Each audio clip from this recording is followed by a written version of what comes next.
Okay, live lab. Good afternoon, Bante. Welcome back to our sutta workshop. And good afternoon, brothers and sisters in the Dhamma. Let us now invite Bante to do the short puja, and then Bante will carry on with the second part of the sutta class on the Parayaya Sutta.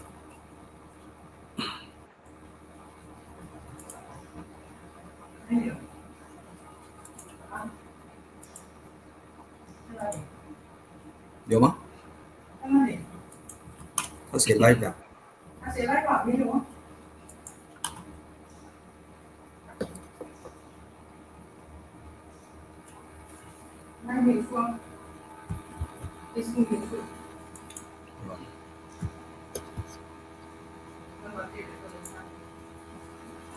Bante, hold on,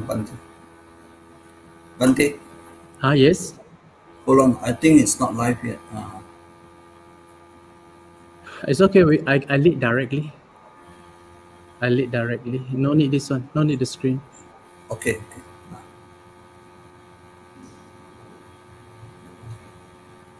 But there's no audience.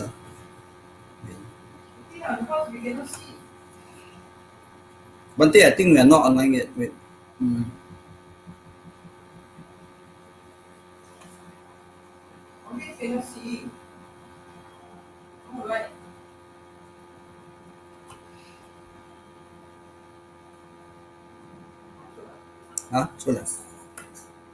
Okay.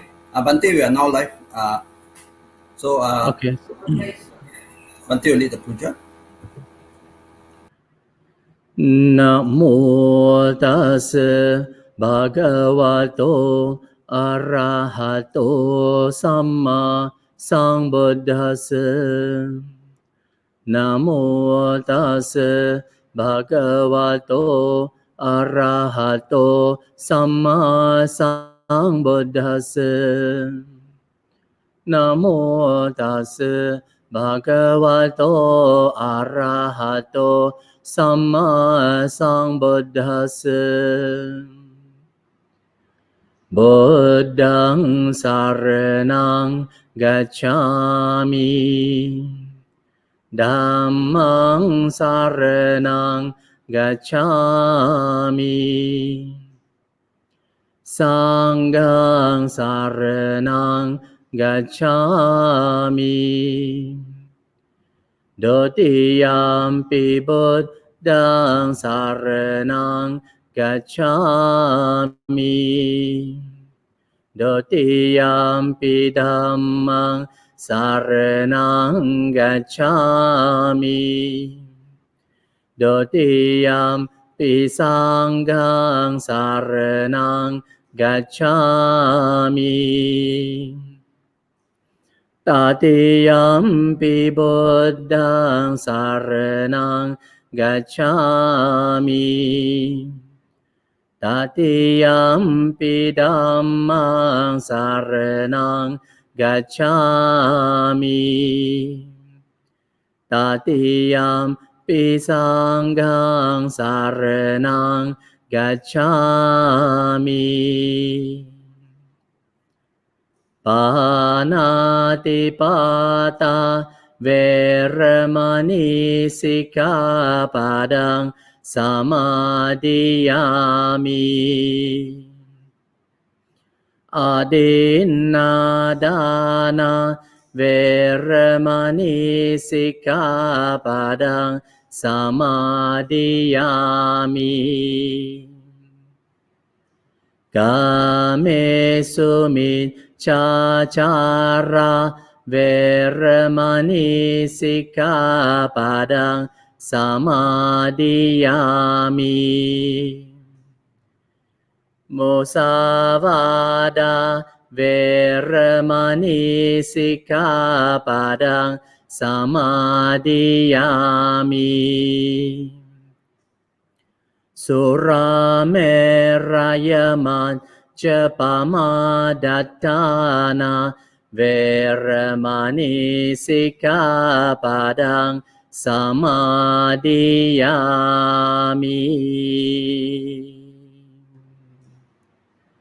Sabbe satta sukhi hontu.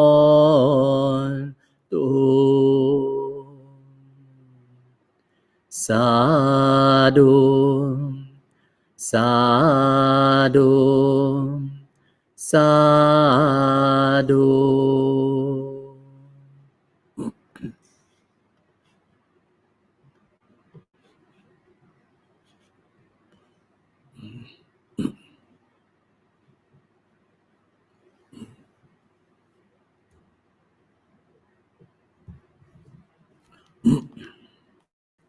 Okay.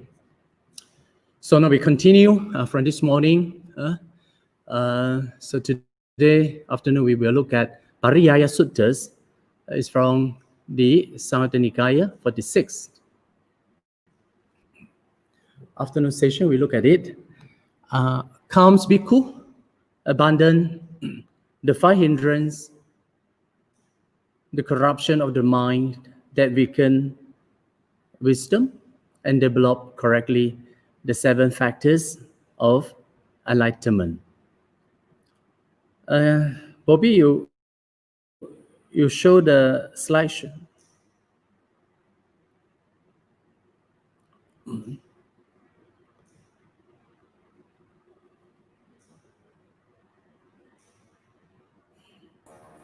Bante, you haven't shared screen yet.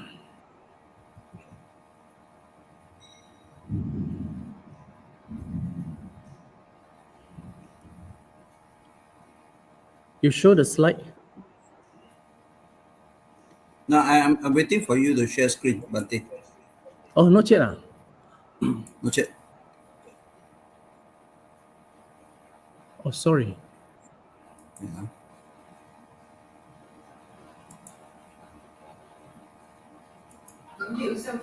Okay, okay. Okay,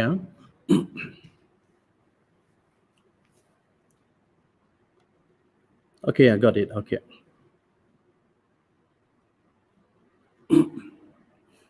Okay, so now we look at afternoon session on the suttas called Pariyaya Suttas from the Samyutta Nikaya 46, Suttas 52. Comes bhikkhu, abandons the 5 hindrances, the corruption of the mind that weaken wisdom, and develop correctly the 7 factors of enlightenment. So this morning we have seen the Pancha Nivarana, okay, is 5 hindrances. So today we move on to see the 7 factors of enlightenment. Okay, so we go straight to the suttas.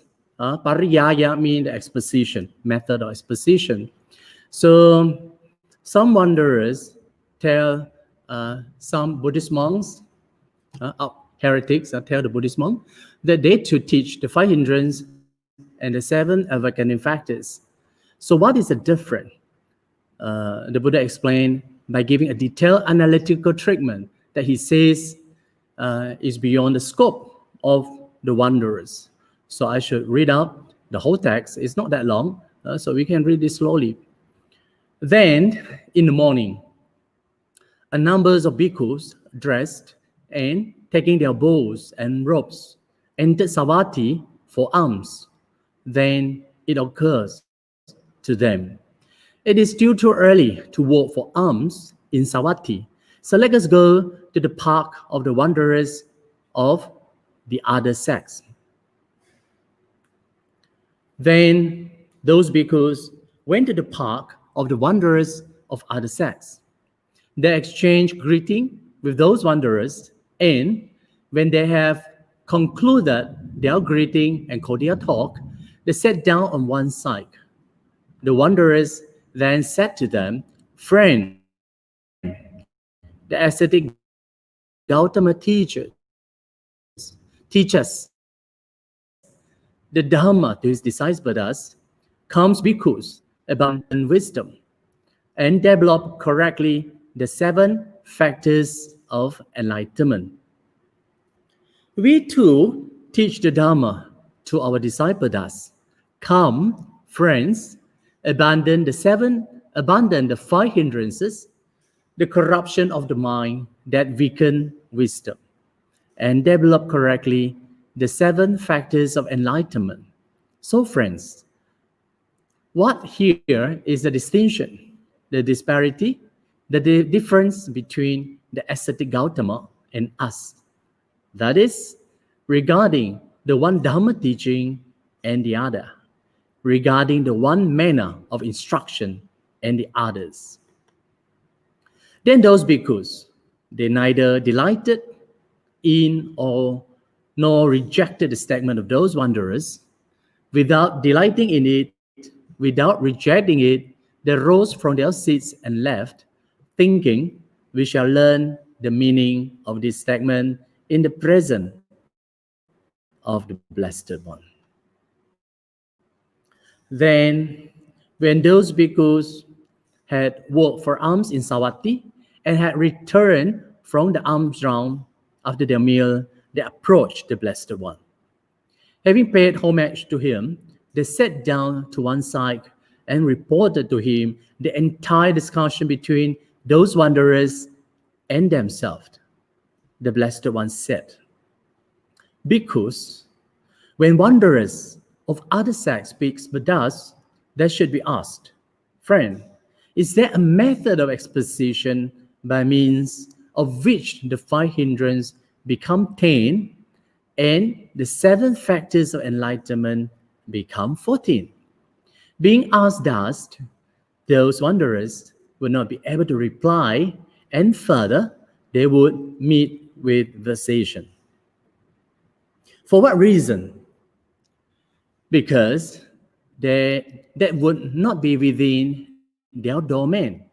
I do not see anyone, bhikkhus, in this world with its devas, Mara, and Brahma, in this generation with its ascetics and Brahmins, its devas and humans, who could satisfy the mind with an answer to those questions, except the Tathagata, or a disciple of the Tathagata, or one who has heard it from them.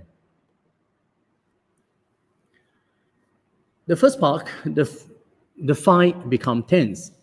And what bhikkhus is a method of exposition by means of which the 5 hindrances become 10. Whatever sensual desire there is for the internal is a hindrance. Whatever sensual desire there is for the external is also a hindrance. Thus, what is spoken of concisely as a hindrance of sensual desire becomes, by this method of exposition, twofold. Whatever ill will there is towards the internal is a hindrance. Whatever ill will there is towards the external is also a hindrance.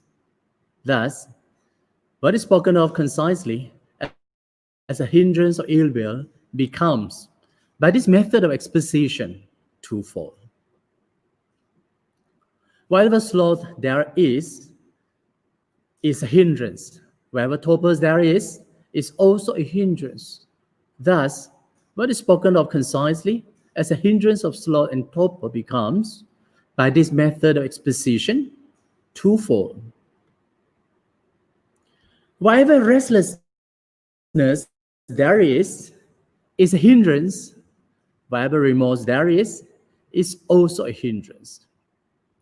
Thus, what is spoken of concisely as a hindrance of restlessness and remorse becomes, by this twofold of exposition, by this method of exposition, twofold. Then whatever doubts there is about the internal is a hindrance. Whatever doubts there is about the external is also hindrance. Thus, what is spoken of concisely as a hindrance of doubts becomes, by this method of exposition, twofold. Now we look at the second part. The 7 sattabojjhanga become 14.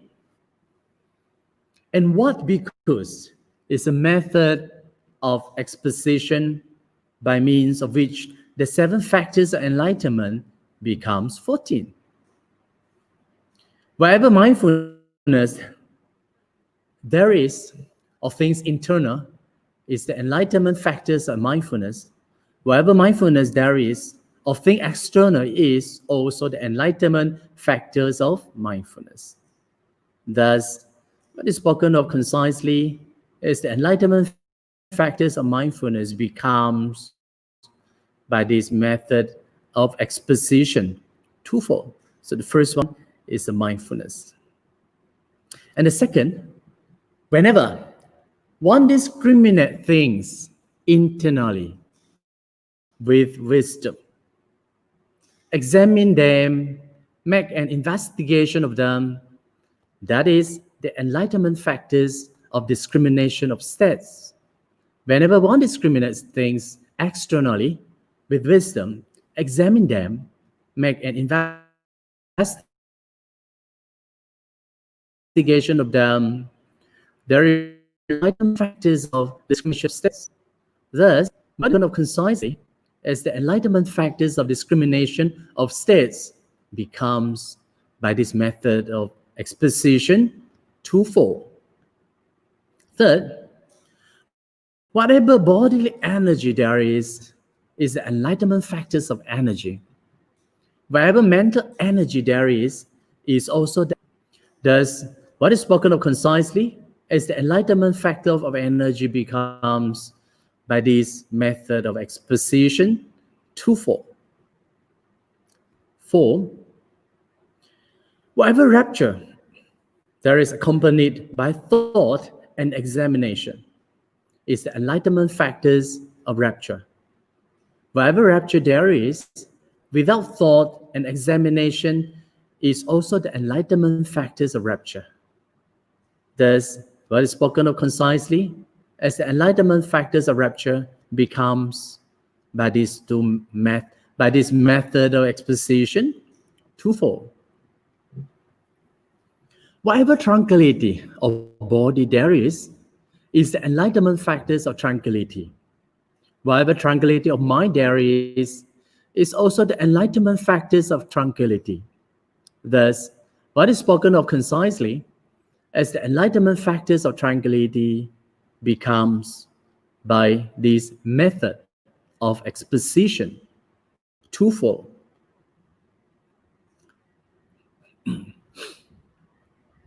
Number 6, whatever concentration there is accompanied by thought and examination is the enlightenment factors of concentration. Whatever concentration there is without thought and examination is also the enlightenment factors of concentration. Thus, what is spoken of concisely as the enlightenment factors of concentration becomes by this method of exposition twofold. So the last one, whatever equanimity there is regarding things internal is the enlightenment factors of equanimity. Whatever equanimity there is regarding things external is also the enlightenment factors of equanimity. Thus, what is spoken of concisely as the enlightenment factors of equanimity becomes by this method of exposition twofold. This because is a method of exposition by means of which the 7 factors of enlightenment becomes 14. So now we look at a note by Bhikkhu Bodhis. He noted from the Sarata Pakasini, is a commentary of the Majjhima Nikaya about internal and external. Okay, I think a bit small. So sorry. So you see the sensual desire for the internal. It says, Bhikkhu Bodhi, it said, is desire for one's own 5 aggregates, and for the external is the desire for the aggregates of others, and also, no doubts, for inanimate object. It says similar below, ill will towards internal might be understood as anger directed towards oneself. Ill will towards the external as anger directed to other beings and to external conditions. And similarly to doubts about the internal, according to Sarta Pakasini, is uncertainty regarding one's own five aggregates, whether they are truly impermanent, etc. Doubts about the external is a great doubt, maha vichikiccha, about 8 matters, about the Buddha, Dhamma, Sangha, and the morality, the past, present, and future, and dependent origination. Okay, so we just look at these suttas, and then now I want to move on. That's the right effort, the four great endeavor. And these two kinds of mental states, as we have seen earlier this morning, the unwholesome mind as well as the wholesome mind, they have two tasks. For the unwholesome states, akusala dhamma, it refers to the 5 hindrances. And then the first task is to prevent 5 hindrances from arising. And the second is to abandon the already present active 5 hindrances. So now we move on to see the wholesome state, kusala dhamma, and it refers to the state of mind untainted by defilements, especially those conducing to deliverance, such as 7 factors of awakening or enlightenment. And the first task is to bring into being the undeveloped liberating factors. Okay, bring it up. And the second is to persistently develop those wholesome mind to its maturity. So now we have these four endeavors. For the first 2 is for the unwholesome states of mind, where you have to prevent it and abandon them. And the second is for the wholesome state of mind, that to arouse the wholesome state of mind that have not yet arisen, and of course to maintain, and to develop the wholesome states of mind that has already arisen. So this is, now we look from this perspective. Now we look at the first one, is that to prevent the arising of the unarisen wholesome state. So now we shall examine each of these, four divisions of right effort. And this is the first one. It says that a disciple rouses his will to avoid the arising of evil, unwholesome states that have not yet arisen. And he makes an effort, stir up his energy, exert his mind, and strive. And this one is from the Anguttara Nikaya. So, you see, the first one, they are the unwholesome states of mind. Generally, we call them hindrances because they block the path to liberation. And the first 2 hindrances, the sensual desire, and ill will, they are the strongest, the most powerful barriers to the meditative growth. They are representing, respectively, the unwholesome root of greed and aversion. The other 3 hindrances, tinamidda, uddhacca kukucca, and vichikicca, you see, they are less toxic, but still they are obstructive. They are the offshoots of delusion, and usually they are in association with other defilements. Okay, so we do a review. Okay, now the second one, to abandon the arisen unwholesome states. So it says that a disciple rouses his will to overcome the evil, unwholesome states that have already arisen. And he makes an effort, stir up energy, exert his mind, and strive. So this is called in Pali, pahana padhana. Tuan tuan ha. It means that you make an effort to abandon the arisen, unwholesome states.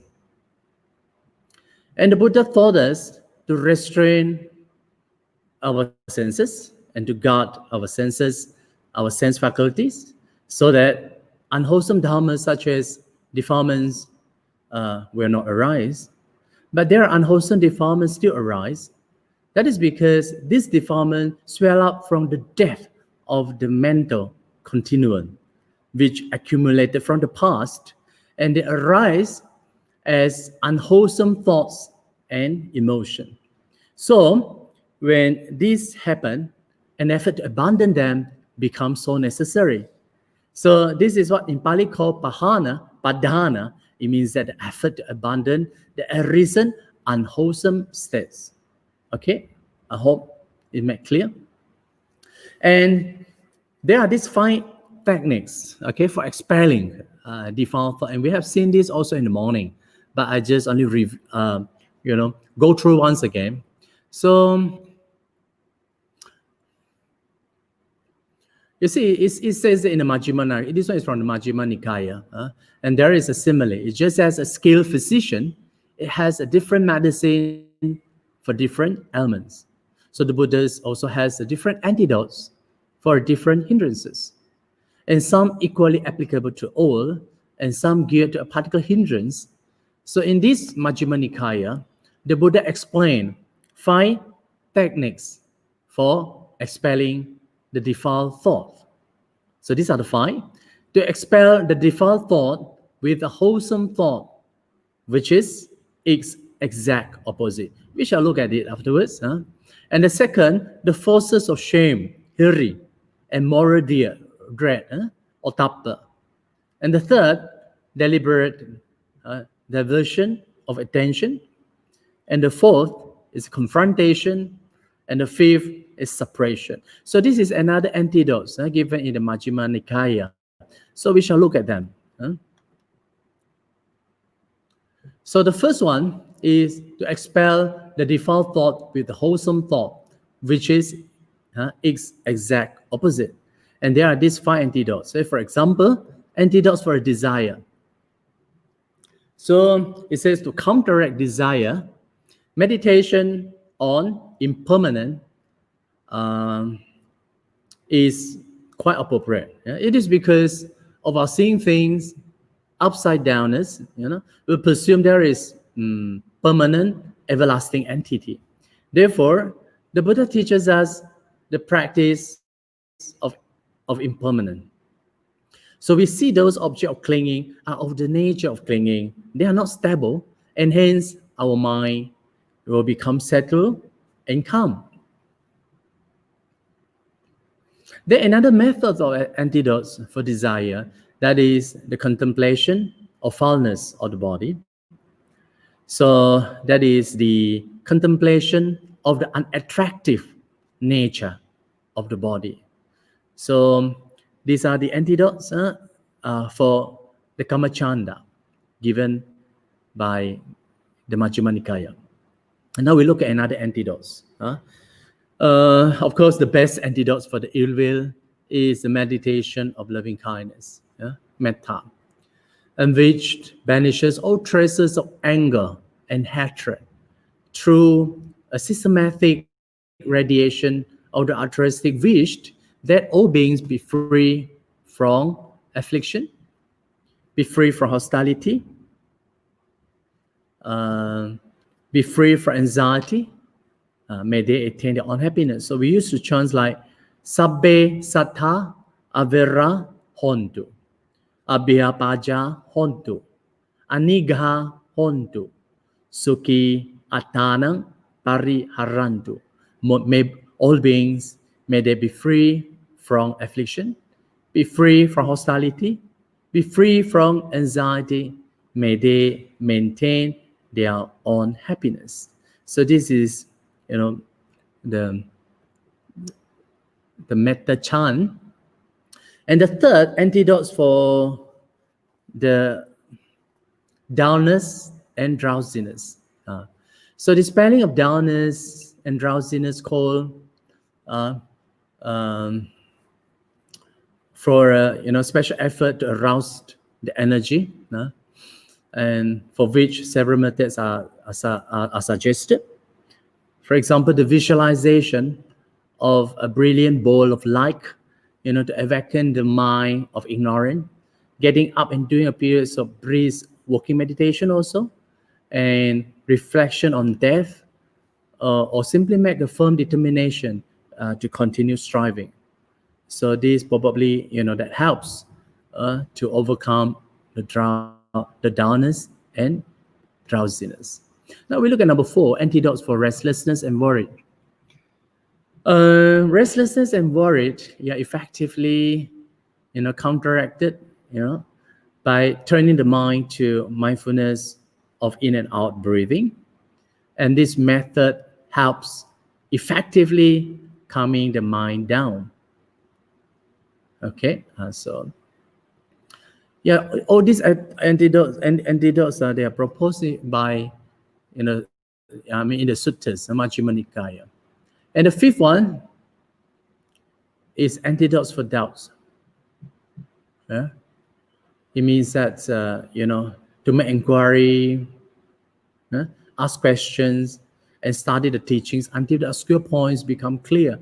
So it means that in the practice of meditation, you see, you cannot just sit there quietly without understandings of the Dhamma, right? You really have to, make an effort, to study the Dhammas, to investigate the Dhammas, to make inquiries, to question and study the teachings until, those things are clear to you. Yeah. So these are, the first one. This is the 5 techniques for expelling the distracted thought. And now we look at the second one, the forces of shame and moral dread, to abandon the distracting thought. So this is a method of the fear of shame and the fear of blame, to abandon the distractive thought.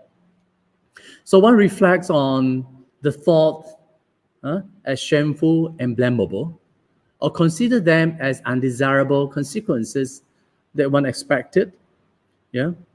So we have to, continuously reflecting on it until you abandon them. So this is the second one. And the third, deliberate diversions of attention. So it involves. So when an unwholesome thought arises, instead of indulging it, one simply shuts it out by redirecting one's attention, elsewhere, as if closing one's eyes and looking away to avoid the unpleasant sights. So this is purposely to divert, your attention. And the 4th method is confrontational. This is the approach confrontation. Instead of turning away from the unwholesome thought, you confront it directly as an object, scrutinize its features, and investigate its source. When this is done, the thought quiet down and eventually disappear. So it's like the unwholesome thought is like a theft, right? It only creates trouble when its operation is concealed or in secret.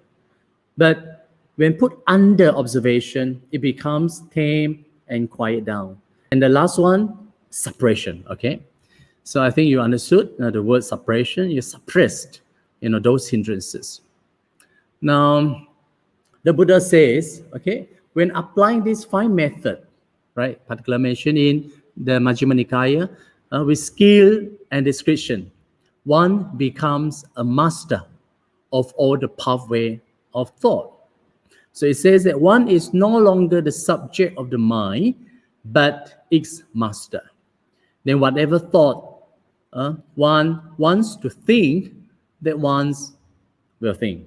Whatever thought one does not want to think, that one will not think.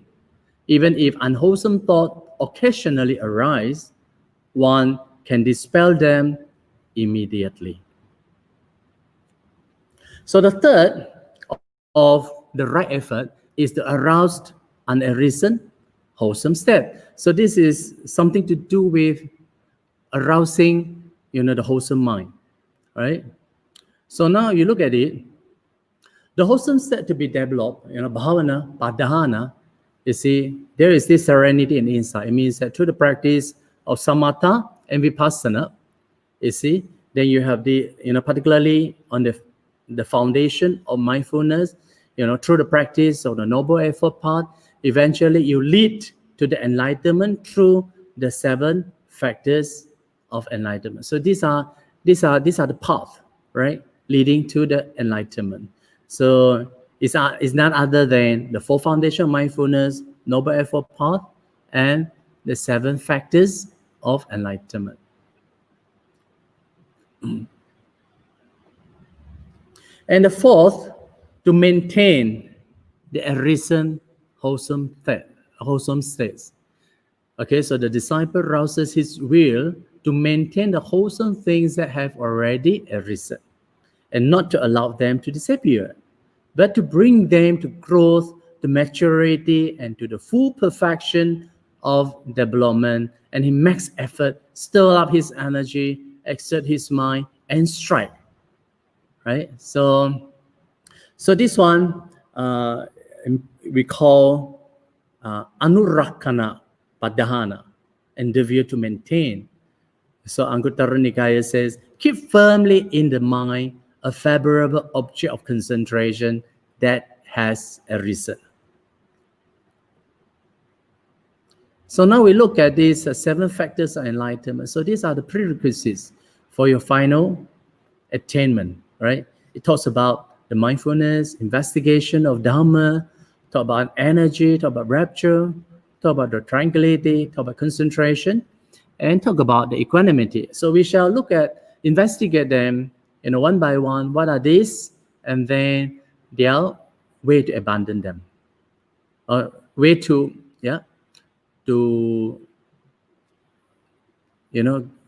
giving strength to it. Now, the first one is the enlightenment factors of mindfulness. Okay, so general statement like this. What is mindfulness? It is the insight into the nature of things by bringing to light phenomena in the now, the present moment, right? So now,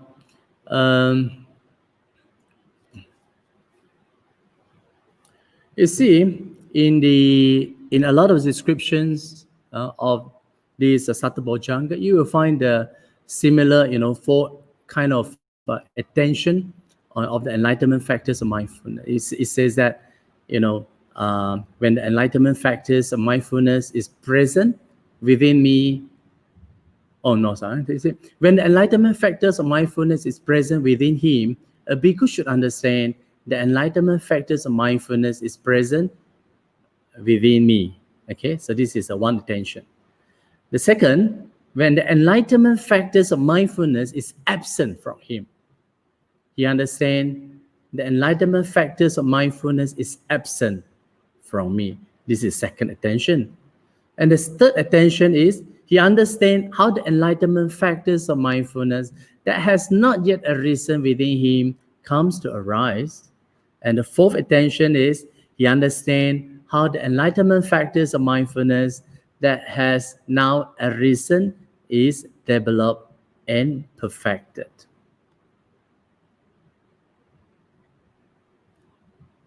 So practitioners, in fact, apply this wise attention, to these factors, and similarly to other 6 types of enlightenment factors, in order to increase, to expand, to develop and complete the enlightenment factors, right? So now we look at, the 4 things that lead to the arising of enlightenment factors.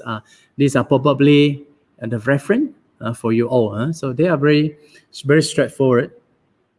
Particularly in this text, in this part, it says that mindfulness with clear comprehension. This mindfulness with clear comprehension, it means that when someone meditate, he is being mindful.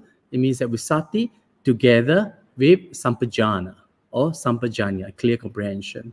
It means that, for example, when one meditates, he knows the object, he is mindful, of the object, but at the same time also he also quite comprehend of the object. For example, as you breathe in, you are aware you're breathing in, right? This is comprehension. As you breathe out, you're aware that you are breathing out. So this is the comprehension. So once you have your object, fixed, being mindful in the present moment, but you also have the comprehension of what you are doing, from moment to moment. And the second, avoid people with confused minds and association with people who are established in mindfulness and inclination towards the mindfulness, right? So you have to make your mind, incline, to this mindfulness, to this sati, to this factor, and strengthen it, make it stronger and stronger. So now we look at the second one, investigation of Dhamma, right? So it's a factor of investigation, right? Searching out the characteristics, conditions and consequence, and analyze, to uncover their fundamental structures. It's like, when you talk about a person, right? A person. In our mundane language, we call a person. But when you investigate what is a person, then you will discover that a person is composed of the 5 aggregates, right? You have the matter, rupa, vedana, sanjna, sanskara, and vijnana. As you analyze like that, you see, you are involving, the investigation of the Dhamma. You analyze, all this, a so-called person into these 5 individual discrete elements. Okay, now we look at 6 things lead to the arising or enlightenment factors. Okay, we shall look at them. It says that inquiring about the aggregates and so forth. It means that nowadays we can easily go to books, or we can easily Google, try to find out the meanings of the aggregates, for example, or the dhatus, the elements, 4 elements, or you can easily get to know about the 12 the sense basis, ayatana, or the controlling faculties, or the power, or 7 factors of enlightenment, and what are these? The jhana angas, jhana factors. You also what is samatha and what is vipassana, and of course you also can ask from a monk, to explain the profound meanings in the 5 Nikayas teachings and their commentaries, right?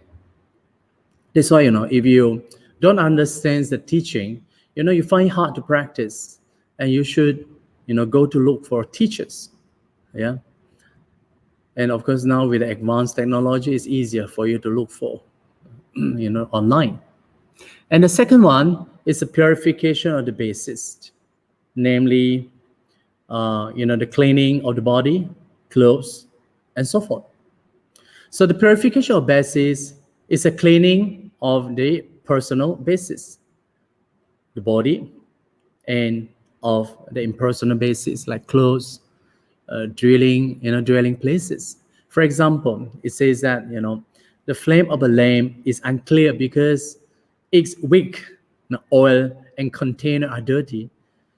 But when the flame of a lamp that has a clean wick, oil, and container, which are cleansed, then eventually, it burns brightly, something like that. So it says that the knowledge that arises under the clean condition is necessary. Is very important. So we have to keep, keep clean our body as well as the clothes, etc., etc. Yeah. So, and the third, balancing the 5 spiritual controlling faculties. And what are these 5? They are the faith, right? Saddha, virya, mean the effort, right?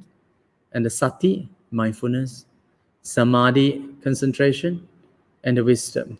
They are to be balanced, right? So, and And the four, avoiding the ignorant. You see, again, Buddha says we have to stay away from the foolish people who don't understand the teachings of the Buddhas, right? And associating with the wise, right? Engage in Dhamma studies such as, studying of five grasping or aggregates, you see, or the dhatus, ayatanas, etc., etc. Is engage in the Dhamma studies. But what we are doing it now, of course, is a bit very lengthy, and probably many people will find bored, particularly in the afternoon. But anyway, they are very important. You see, before we go for a meditation, a basic understanding of what it is very important. If not, we don't know how to proceed, right? And then again, reflecting on the profound difference of the heart to perceive processes of the aggregates, elements, sense bases, and so forth. You see, again, it talks about, we have to, understand, what are these profound teachings, right? And again, the last one is a mind inclination. It means that, bending your mind towards the investigation of Dhamma. So it means that other than the training of the mind, like, the practice, we need also to go to the Dhamma studies. We need to go to the investigation of the Dhamma, the study of aggregates, etc. Now the third, energy, right? Energy. Okay, so then it talks about 11 things that lead to the arising of the enlightenment factors of energy. Reflecting on the fearfulness of state of woe, apaya, bahaya. State of woe mean like in the hell, in the hungry ghost, right? Animals, you see. So these are the, the state of woe. So if you reflect on this, then, for a practitioner, you see, then you have the thought like, now I should, practice hard, you see, to arouse the energy. If not, you see, I will, reborn, in one of these states and continue my suffering there. So it seems that there is this urge, you see, if I don't practice well, when I die, I will go to one of these woeful states, right? So there is an urgency of it and fear of reborning into these woeful states. And the second, seeing the benefits of energy.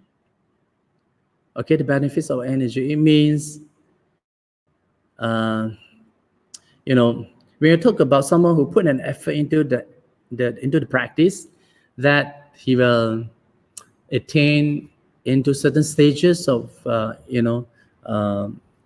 supramundane, states. Like for example, the first jhana, second jhana, third jhana, fourth jhana, like that. And attainment into these different stages, right, can only be obtained when someone really put an effort into it. And it is impossible for one who is lazy, right? So, and the third, reflecting on the path to be walked, right? So the practitioner says to himself, the path walked by all the Buddhas, by the Pacceka Buddhas, or by the great disciples of the Buddhas, you see, they are to be walked by you. Yeah, and it is impossible to walk that path if you are lazy, right? You got to walk, by yourself. Yeah. So this is reflecting on the path to be walked, because these are the path walked by all the great teachers, by the Buddhas, by the Pacceka Buddhas, by the Arahat. If you are lazy, then you cannot walk that path, right? Then the fourth, honoring the alms. So when you talk about honoring the alms, you see the practitioners, where things does, those who support you with alms food and so forth, they are not your relative. They are not your servant. But the gift, they're expecting great fruit, from the offering. Also, the requisites were not allowed to you by the Buddhas to be used to have a strong body and live comfortably or nourishing your body. But they were allowed to you to do the duty of the samana and escape from the realm of suffering. And the lazy one, you see, does not honor the arms. You see, so once he arousing energy, honor it, then reflecting in this way, right, honoring the arms, that produce the energy, right? So, and then the fifth one, reflecting on the greatness of the heritage. When you talk about the greatness of the heritage, you are talking about, the heritage of the teachers, who possess sutta ariya dhamma. It means that a great teachers, who possess the 7 treasures. It means that they cannot be obtained by one who is lazy. Lazy people cannot obtain it, right? So only the main, you see, of energy, to deserve to get this, the heritage of the 7 treasures. And the 6th, the greatness of a teacher. You see, you think of the Buddhas who has achieved many things in his lifetime, from birth, renunciation, enlightenment, and then turn the wheel of the Dhamma and preach Dhammas, even in the 33 Tawatimsa to his mother, and attain Mahaparinibbana. You see, or you can think of he has already perfected the Sila, Samadhi, and Panya. You see, so the teacher, our teacher, you see, Buddha was such a great person. You see, so reflecting on the greatness of the teachers, and the 7th, reflecting on the greatness of the lineage. What is lineage? We are talking about, once you become, the disciple of the Buddhas, you are the son of the Sakya. You see, you are the son of the Sakya. And for those lazy, they are not qualified to be called the son of Sakya. So we are very proud because we are the sons of the Buddhas, we are the sons of the Sakyas. So this is our lineage, right? So lazy people won't get it. And number 8, reflecting on the greatness of companion in the holy life, right? So think of the chief arahat, you see. So for example, like Sariputtras, Moggalanas, and great teachers, you see, they have penetrated the supramundane path, after much, the endeavors, efforts. You can ask yourself, are you following that way of life, right? So number 9, again, avoiding lazy people. It means that you're avoiding, people, lazy people, right? So, and number 10, associating with people who exert himself. It means the association with those, people whose mind, turn towards, to the attainment of nibbana. And of course, the last one is inclination as well. So you towards your mind, you incline your mind towards a development of the factors of energy. So these are, and the 4th, the rapture piti. And I believe you have heard of the words, in Chinese we call it fa xi, It means that Dhamma joy, fa xi chong ma, it's like Dhamma joys, filled everywhere. And that is the joys derived from the process of settling the mind. So once we have the joys, we have to find ways, to strengthen, to increase, to expand, to develop, and to complete it. So this Dhamma joy is very essential in our practice, right? without which there is no way, right? So it is a very important ingredient for our cultivation, Dhamma joys. So now we look at 11 things that lead to the rising of the enlightenment factors of rapture. Okay, now we look at 1, 2, 3. It's a recollection of the Buddha, Dharma, and Sangha. So when we talk about the recollection, you are recollecting the qualities of the Buddha, Dharma, and Sanghas. You see?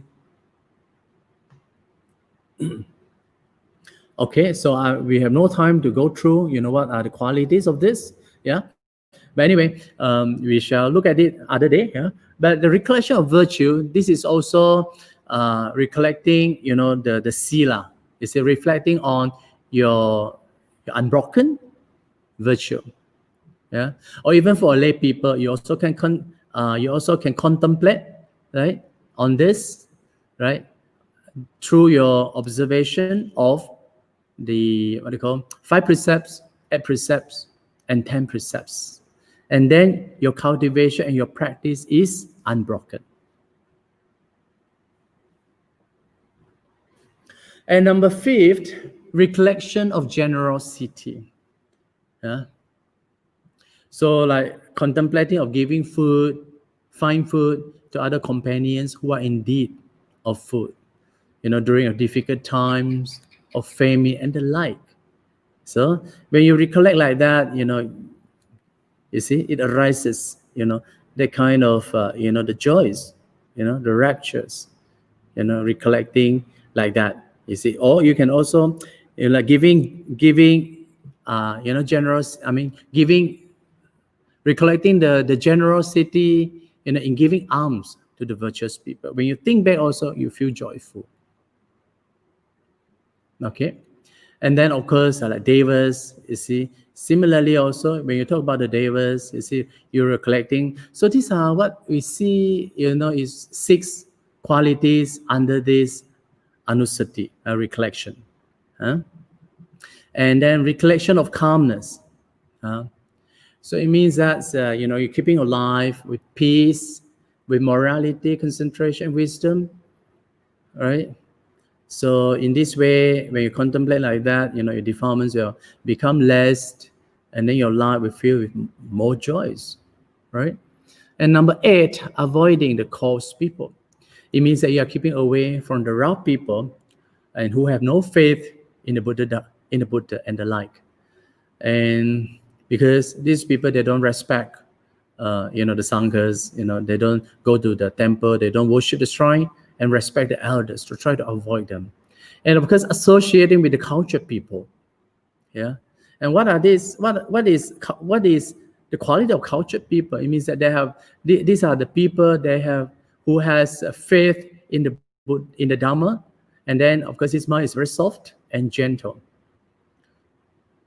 and then reflecting on the discourse, inspiring confidence, right? So yeah, inspiring confidence in the triple gems, right? In order to overcome the fear and the worry. And the last one, the also inclination. You see, we have to train our mind inclined towards the enlightenment, right? So by cultivating it again and again.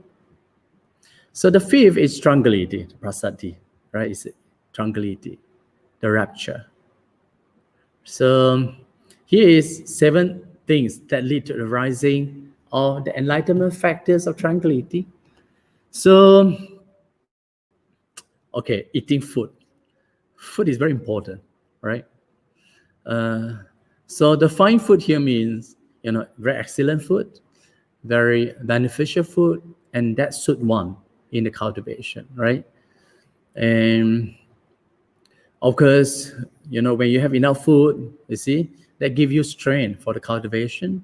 And of course, if your body is strong, you can sit a bit longer. And of course, we are talking about, we don't attach to it, but, our body is made of, our body require, this quality of food. If the food quality is bad, then our body will become very weak and cannot sit for long. And they cannot, stay long in meditation, right? I hope you understand what I'm saying. And seeking out comfortable weather. You see, when you had a comfortable weather and posture, you see, we combine these two. You see, it means you need to have a good weather. You see, and good postures, right? And that caused the tranquility. Your body tranquility and the mental tranquility. If say, for instance, in a place it's so hot now, your mind is not peaceful. It's not tranquil, right? And the posture is also very important, right? So you have to find a posture that suit you. And the judgment according to the middle way. What is this? Judgment according to the middle way. When you talk about the middle way, then you have to understand, what do you call reflection on one's own deed as one's own property, right? And you have to understand the law of karma, and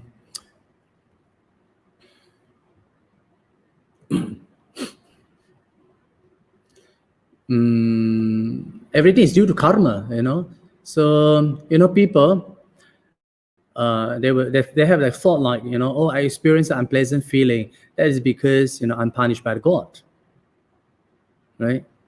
So when I talk about this middle way, you are talking about knowing of all your suffering and happiness, due to your own karma, or not by the externals, the creator God, and things like that.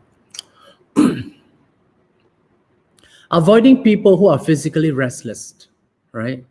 So it means that stay away from those restless people, who go about harassing others. And people who are physically calm, are those who are physically restrained and quiet. And the last one is inclination towards the developments. So, and then now we look at number 6, concentration. I hope you understand the concentration. It's a one-pointed pointed unification of mind.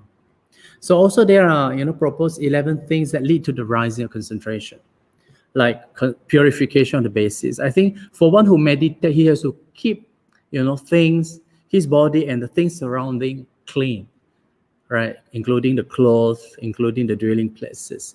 So these are the purification of the basis, is the cleaning of the body, etc. Say like if one stay in a very dirty environment, the knowledge that arises from his mind, and the mental factors also will not be pure. If one live in a clean environment, then the knowledge that arises is also pure. Okay, so the second, the balance of the spiritual controlling faculty, talking about this 5, like faith, effort, they are to be balanced, and skills in taking out the characteristics of the object of meditation, right? And then inciting the mind where it is necessary. When you talk about inciting the mind, what is inciting the mind? It means that you are arousing your mind vigorously by reflecting on these things. It means that you arouse a sense of urgency.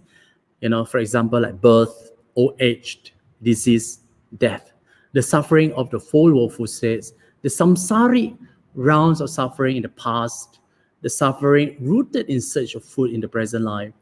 So you can think, time is not waiting for us. So there is this urgency to practice, to cultivate, right? And then restraining the mind when it is necessary. Okay, so the last one, cleansing the mind when it is necessary. When your mind is not happy, there's no way that you attain the concentration. So you have to keep it all time, smile, free, with ease of mind, smile, right? Okay. Oh, enough. Some more. Watching the mind without interfering when it is necessary. Okay. So avoiding people who are not focused in mind, right? And associating with people who are collected in mind, right? It means that who are, or who have reached, those states of concentration, associate with them. And reflecting on the absorption and liberation, reflecting on those. And the last one is also inclination, for these factors, you see, inclining and bending towards concentration. Okay, now we look at the 7 factors of enlightenment, that is equanimity, inward equilibrium and balance, quality of non-looking.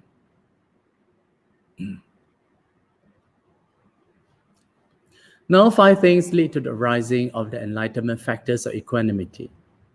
The first one is the detached attitudes towards being.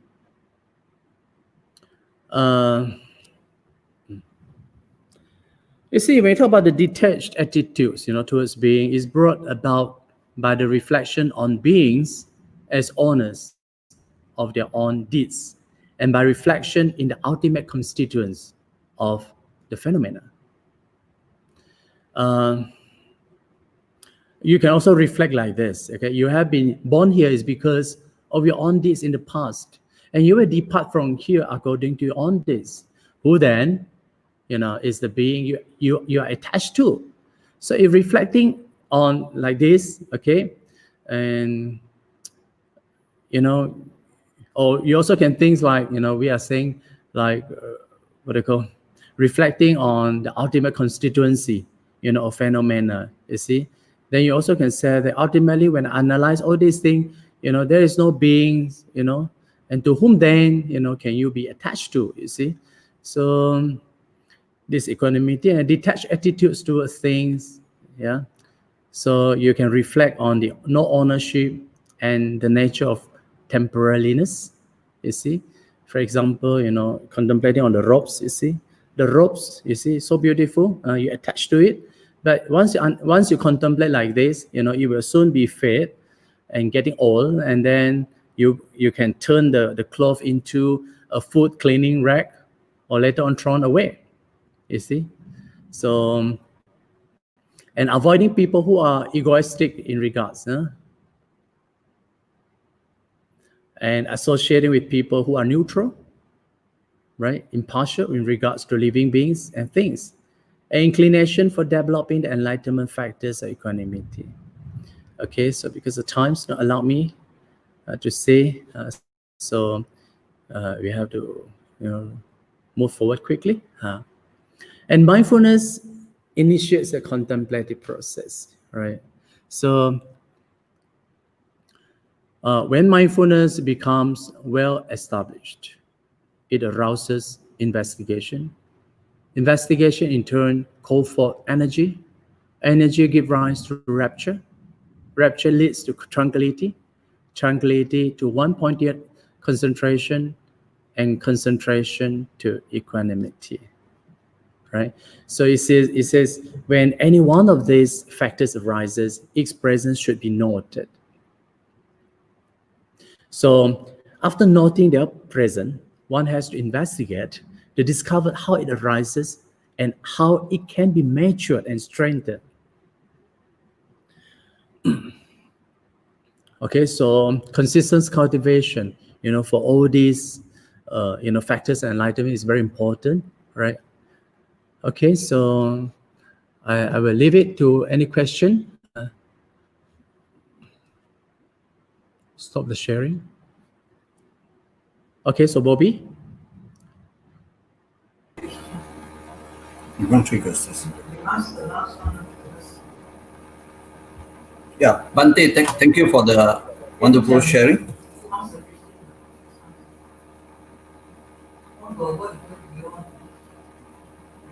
Bante, there's a question on how to elaborate. Please elaborate on how to enhance rapture.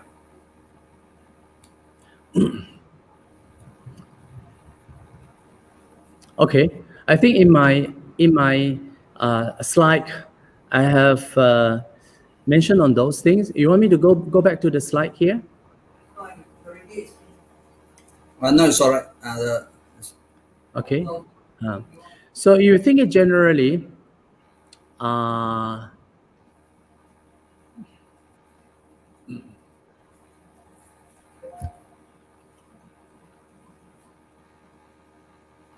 okay, so I think I can recall. Just now we have seen the, how to enhance the rapture. You see here it says you can do the recollection of the the Buddha Dhamma and Sangha, recollection of the virtues and recollection of your generosity and recollection of the devas, or say, and what else? And associating with the good people, distancing yourself from the bad ones, right? And then I think more important is your mind, inclined towards the rapture. And I think more important is that, in your daily life, or as you wake up in the early morning, you try to look at the mirror and then smile in the mirror and make your day filled with happiness, filled with rapture. Okay.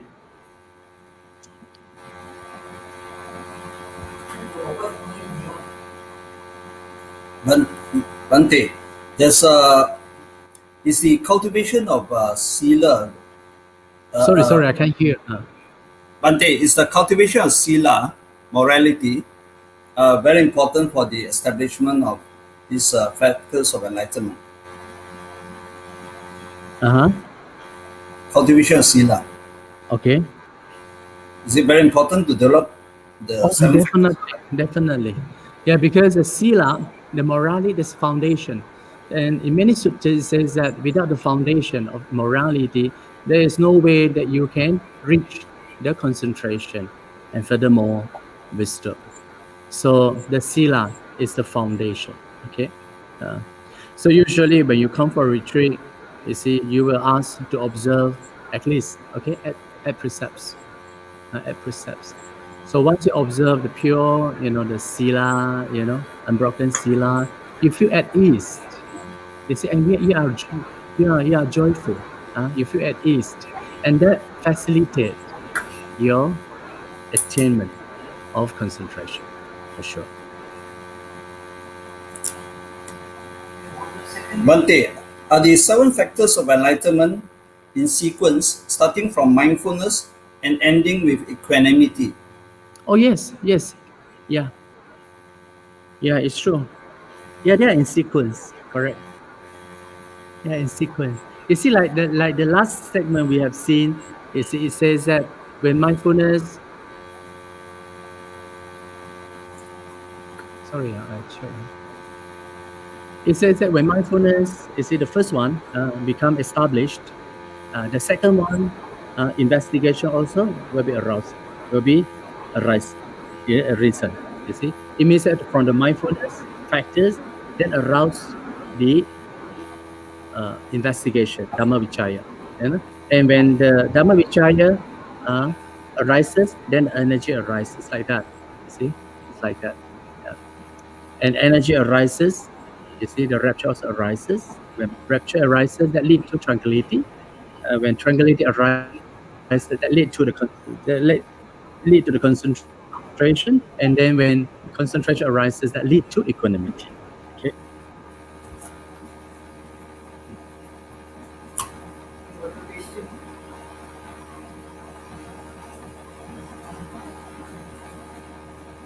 Bante, please advise how to stir up the energy to exert the mind. Huh? How to stir up energy? Stir energy. I think this one requires a lot of contemplation. You see, like earlier I have said that there is this urgency. If you are not putting effort, you see, so when you die, you will go to the what do you call the hell, or you will suffer in the woeful states. So there is this sense of urgency that you have to strike hard, put much effort, so that when you die, you will go to a better place. So the lazy people, cannot go to heaven or cannot reborn in a better existence. Yeah, so I think the sense of urgency is there is quite important to stir the energy, right? Okay. Okay. So shall we do the sharing of merits or what? Yeah, okay. Can. So thank you so much for your listening. Of course, the sutta reading is not. Sutta reading means you really have to read the suttas. You see, and of course, by just reading the sutta itself is a bit, heavy. right? But it's okay. It's okay. Just like what we have seen earlier. You make your mind incline, to the study of suttas, and for sure one day you will understand, the Buddha's teaching. Of course, it may hard, for a beginner at the beginning, but as you read the sutras again and again and again, somehow, the knowledge, will grow in you, right? So that is the mind inclination. For sure one day you will understand. And we have just now seen that, in one of the 7 factors of enlightenment, the investigation of Dhamma play an important role, right? Play an important role. So you want to enhance your meditation, right? Or for liberation, then you need to be able to analyze the Buddha's teaching. You cannot say that no. I have to keep my mind empty. Empty of everything. No, that is not proper. So if your mind is empty of everything, then your mind is really empty. You cannot meditate at all. Okay, so you really have to investigate it. It may hard at first, but slowly as you progress, you understand. Aha, this is how I make wrong, so I have to enhance it. Is it? So there are ways, to make its maturity. Okay, so thank you so much for attending the online talk. Anyway, we have to share the merits as well, and okay, you follow me.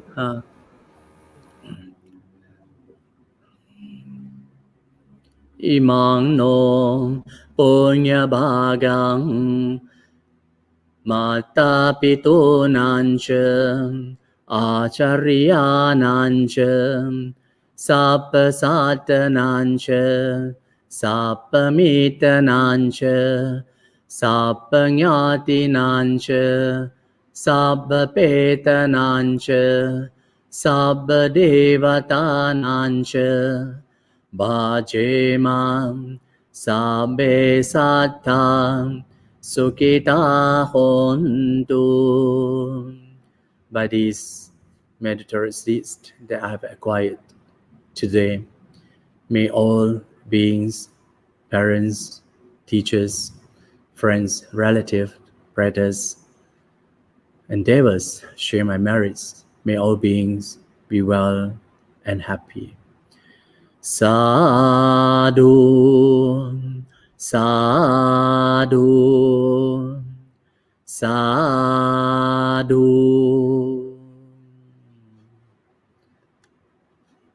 Okay, Bobby, shall I quit now?